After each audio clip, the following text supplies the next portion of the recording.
All right, well, welcome back to Cut the Slack.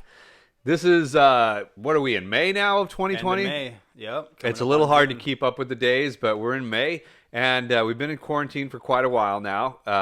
It started in March, went through April, now we're in May. We're almost done with May, which is, so it's, time is flying by, which is kind of weird. Yeah. But, yeah, we've been in quarantine. We've seen a lot of things happen, and there's been a lot of talk. There's been a lot of fear.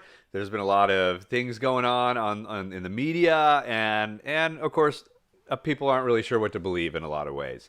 Yeah. I haven't shaved in about 5 weeks. It's looking good. I was gonna say it's a good look, man. I Thanks. really dig it. I'm trying it out. yeah. A little bit of wisdom growing out here in the front, hopefully. Yeah, man. But so the thing about it is, obviously, a lot of people were afraid. A lot of people, were trying to do research to figure out what they could glean and try to have some kind of understanding of what's happening.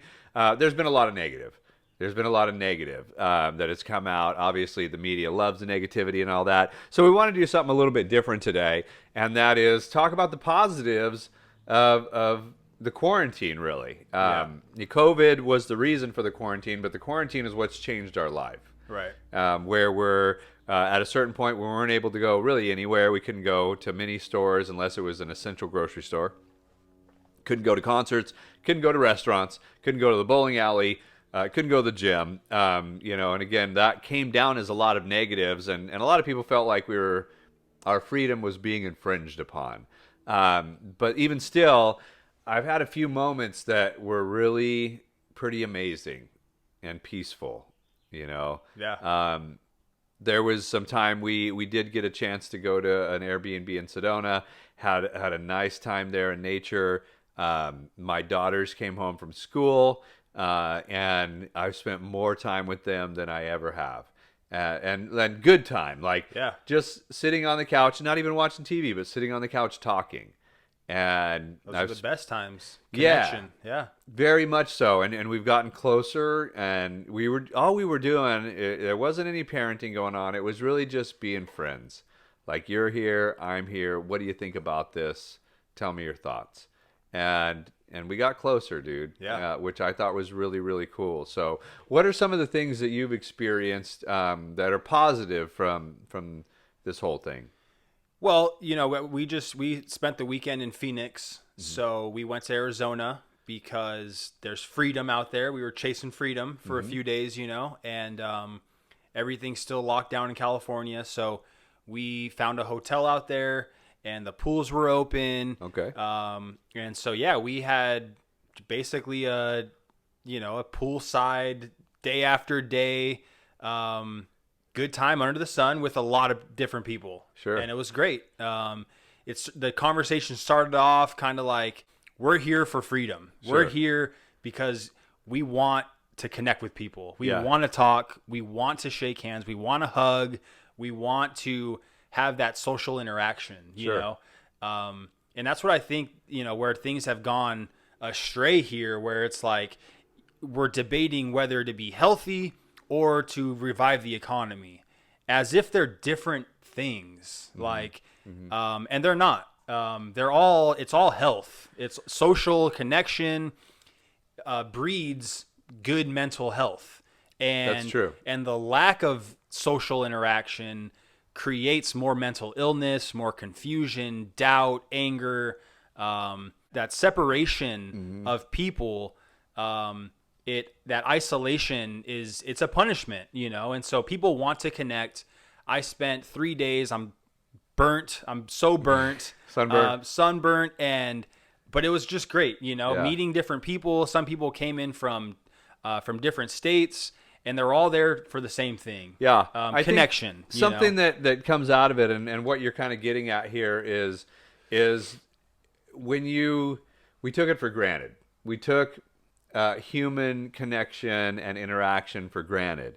And on the positive side of that, when quarantine happened and we were all staying home, and we all did it. We all stayed home for a long time and kind of kept to ourselves and just text and call people.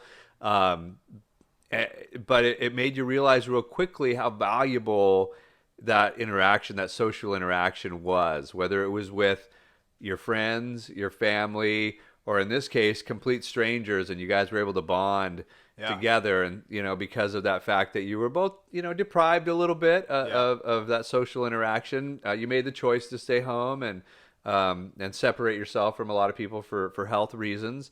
But now that we see that things can be safe, Right. they can be safe. You can have safe interactions. You really realize how valuable that social interaction was. Yeah. I took it for granted.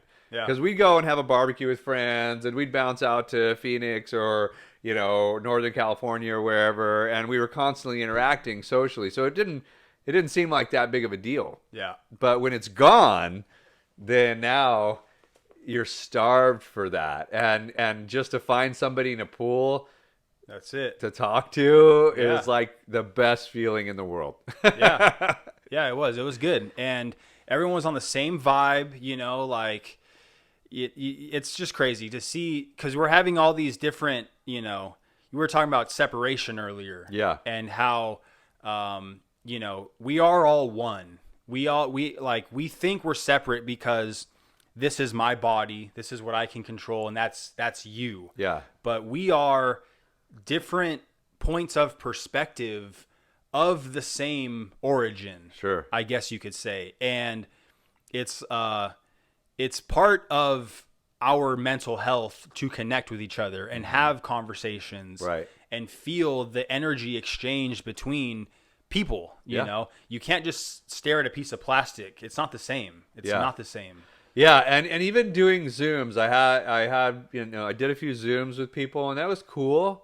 Yeah. But it's not like this, man. It's not like this where we're sitting with each other in the same space. There is some kind of an energy exchange that happens here that's way better than a two-dimensional flat screen on a Zoom.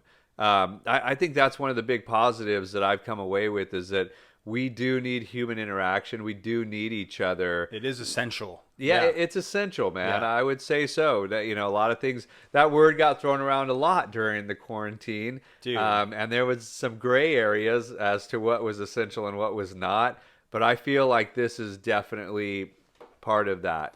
It's something that we need to thrive and survive, and survive and also thrive. Right. As human beings. And when you talk about the separation, I spent some time thinking about that, and it's so, as I really pondered the amount of separation we have, it blew my mind.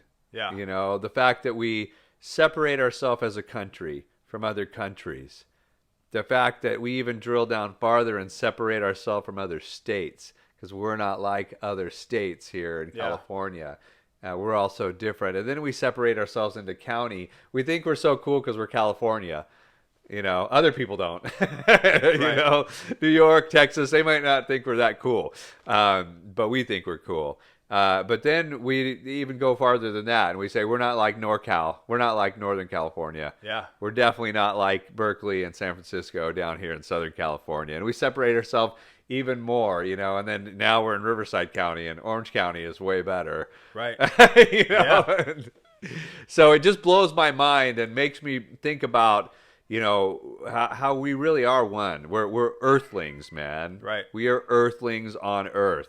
And just like the Independence Day movie that I mentioned before, if someone came down and attacked Earth as aliens, we'd all of a sudden forget about, you're in Somalia, you're in U.S., you're in Guatemala. No, we're all trying to survive this. It's unified at that point. As humans, as earthlings, and I don't know. That I got thinking about that a lot during COVID. So one thing that this virus scare and the quarantine has brought to us is that we do need people, and we do need interaction, and it's very, very important. And everything that happened was very scary.